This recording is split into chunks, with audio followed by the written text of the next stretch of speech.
Good morning, brothers and sisters. Glad to be here with you today. And I often talk about my trips out into the woods and how to um, observe the wilderness and see the God flowing and the cycles and calm yourself and find peace of mind and, you know, contemplate on the plan that our Heavenly Papa has for us, each of us. And then, observe the animals, observe the waterfalls, observe the mountains, observe the woods, and observe the plants, how they interact. So I thought I'd read to you an excerpt from a book I'm working on, and this sort of sums up part of that, quieting your mind, finding the peaceful places. And so this is from The Logic of God. Sit on a mossy boulder in the middle of a singing river. Watch the water surging and leaping, wind gently shaking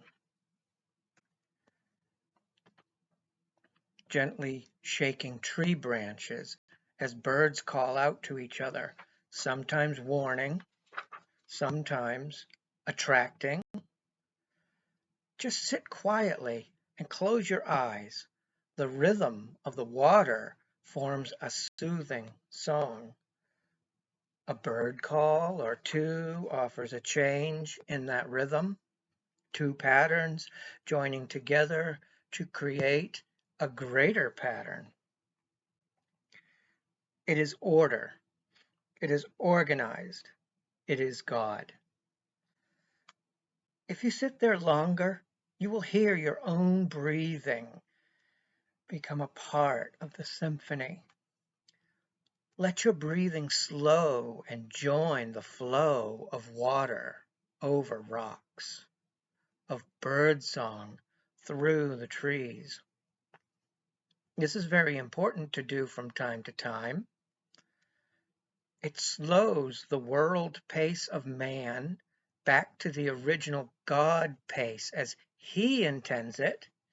It is very calming and greatly healing. It is a way to reset your personal inner clock. The bird needs the tree. The bird needs the water. The tree needs the water. It also needs the nutrition that the bird leaves behind when it takes off to fly. Observe the patterns. The tree thrusts into the ground. The river washes into the ground and washes away part of the earth. The bird fertilizes the ground. The bird also eats seeds from plants and sometimes insects from both the ground and the water. It leaves a seed here and a seed there, each in a nutritious packet of fertilizer. Birds and squirrels are among God's greatest farmers in the wilderness. Observe the patterns. It is a symphony orchestra, so organized. What happens to the orchestra if there is no conductor? It quickly becomes unorganized. God is the great conductor. One element of the forest needs the next, and so on and on throughout the entire system. Invite Him in. When you ask Jesus to enter your life, He enters you. He invades your heart. You are washed clean, and nothing will ever be as it once was. Holy Spirit comes inside and links you to Jesus's pattern. You are a being of free will, but when you become a little Christ-like one, often called a Christian, you are going to be walking as God walks, as He wants us to walk. When you go to do the selfish world things that you always did previously, you're going to find less thrills, less obsessions, and less need to be the center of it all. The great conductor leads you along the piece you have chosen and keeps you from drifting too far from the part that you are here to play. And as I said, that's an excerpt from The Logic of God by A.D. Boynton, all rights reserved. And the book is not published yet, but it's on its way. I hope you enjoyed that. I hope you got some sense of what, your study of the wilderness can look like. Each of us will observe things, from a different point of view at times, but there is a truth to the wild ways, and it all points to God. It's beautiful, it's harmonious, it's very organized.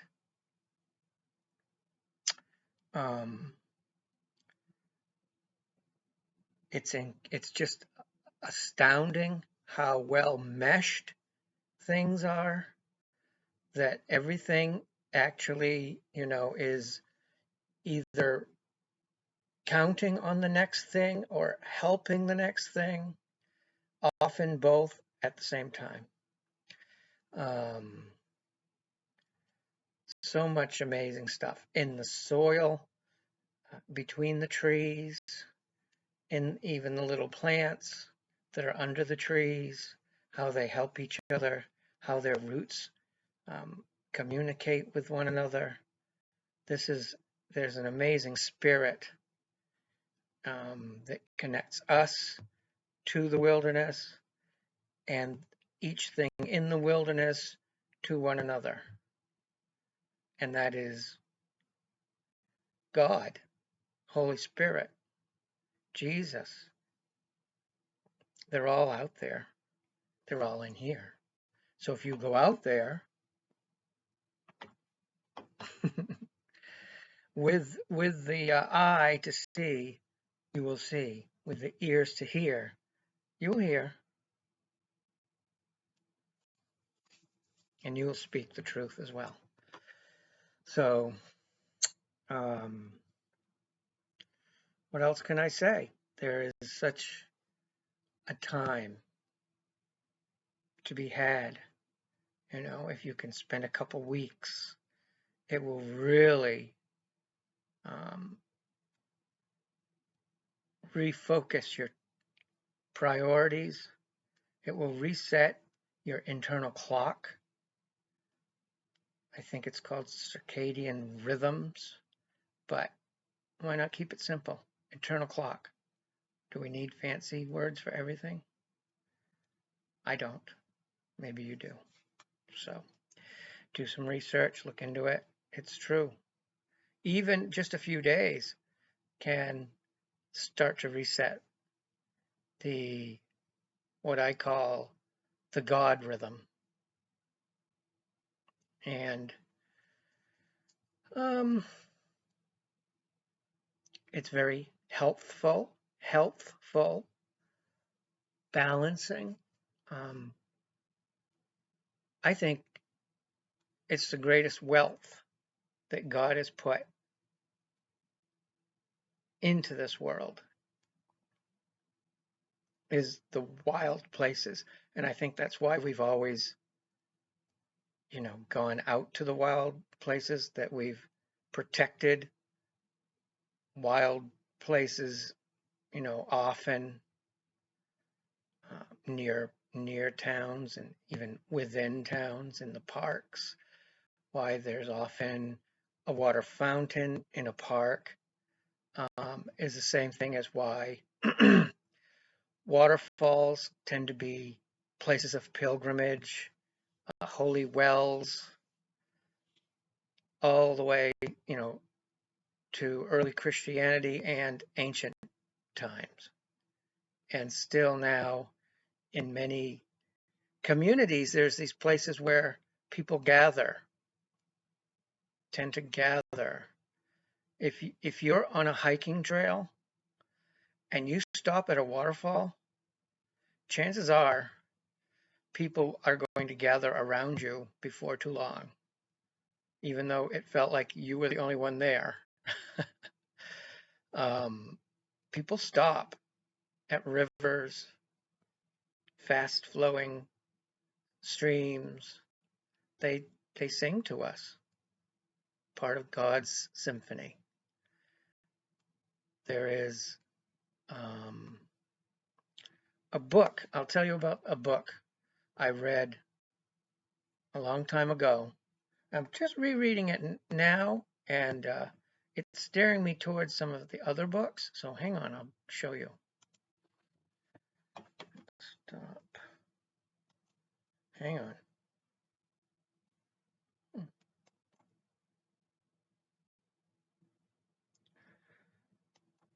Okay, I can't get this to pause.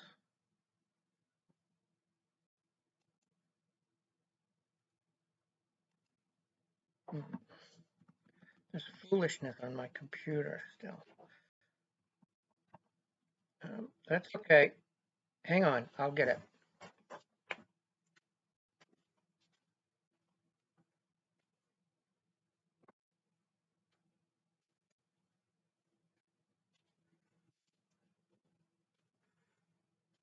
The author's name is Sigurd Olson, and this book is Sigurd F. Olson, Wilderness Days,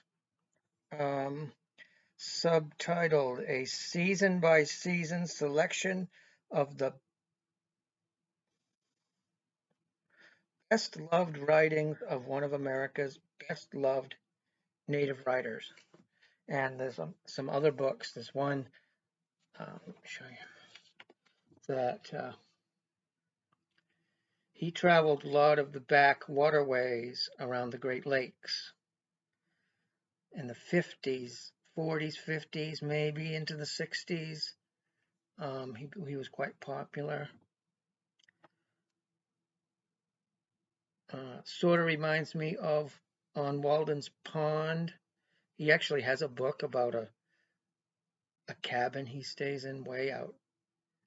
And although, Thoreau was not really that far from society, uh, he still managed to seal himself off pretty good for a little while. But this Olson has really spent a lot of time. I think him and his wife would paddle out, canoe out to these places, and he spent winters in the wilderness, and he knew of all the portages, and he knew a lot of the old Indian stories.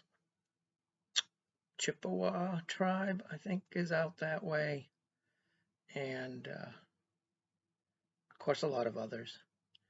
But it's a good oh, introduction into spending some time in the wilderness places. And of course, also Henry David Thoreau, Emerson, for some older uh, looks into observing, God in the wilderness. So those are some good springboards for you.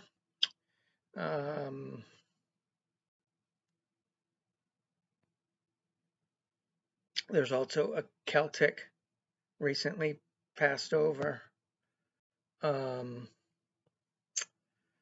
Donahue, I think his name is. Will not pause. That is so strange. John O'Donohue, maybe? Hang on, I've got a book of his. So he was, what did I do with his book? Hang on a second.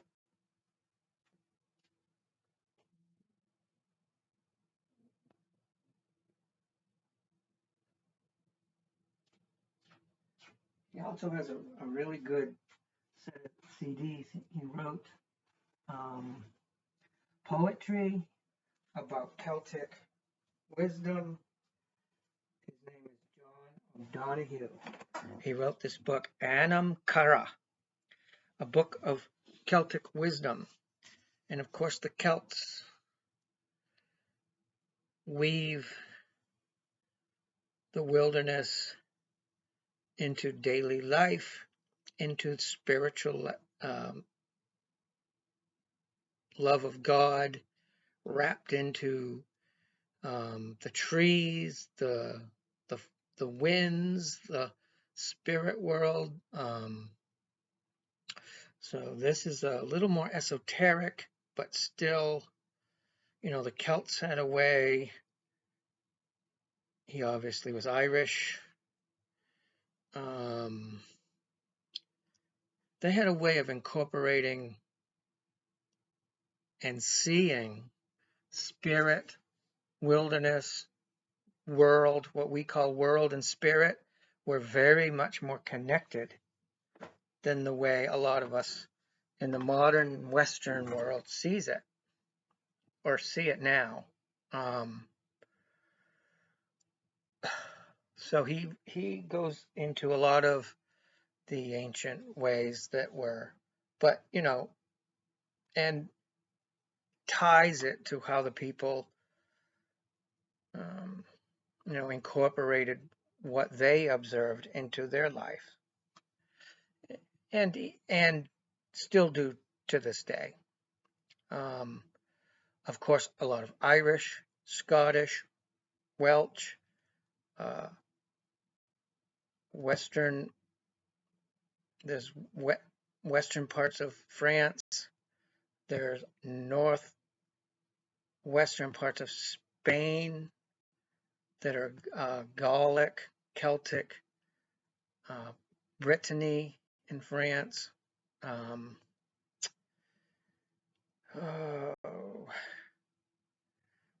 I can't think of the section of Spain right now that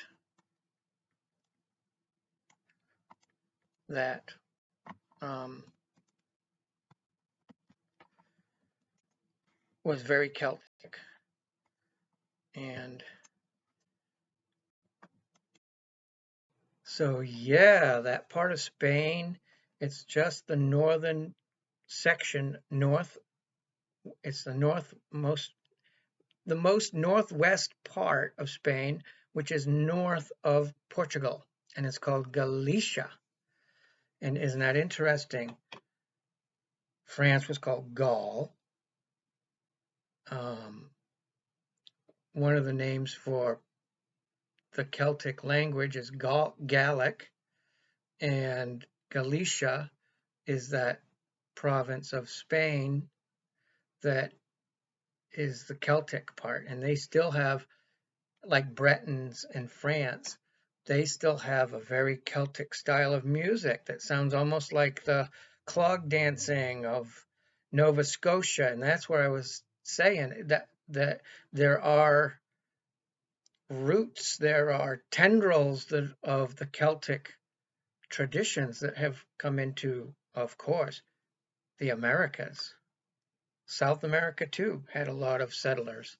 North America, and so we have connections. Part of my ancestry is Blackfoot Indian tribe, but part is also Irish and some Scottish.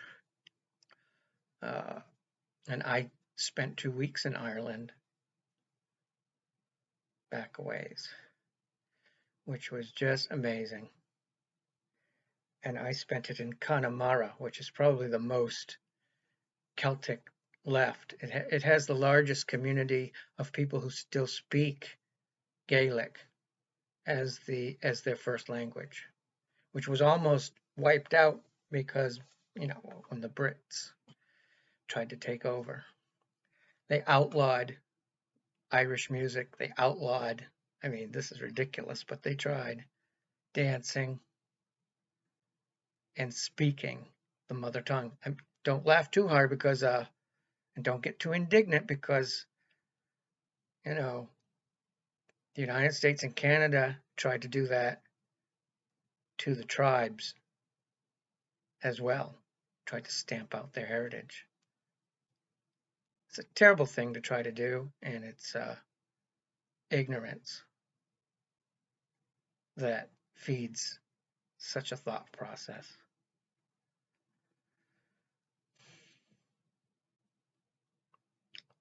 So there is enough to chew on for today.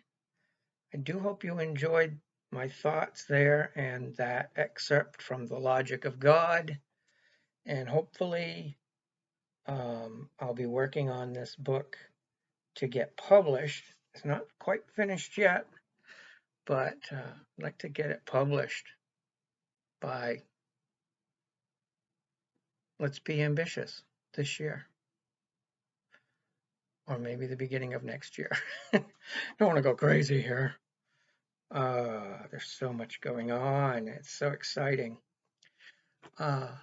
So be blessed, be loving, be kind to one another, be wise. Do not be afraid. Do not bow to other men. Keep growing your sovereignty. Keep becoming stronger members of mankind. And tell somebody you love them today. And give them a hug.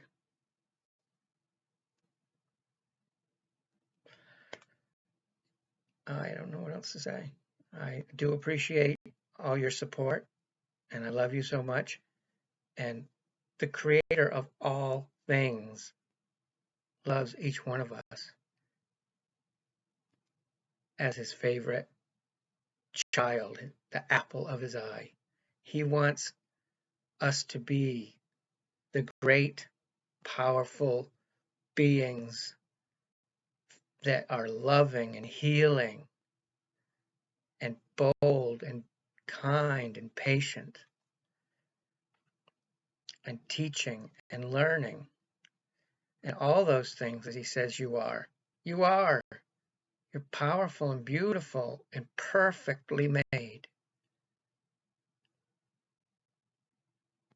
So go outside, take a walk, enjoy your day. I love you. I'll see you soon. Bye. And again, it won't pause. So that's all right. We'll get it.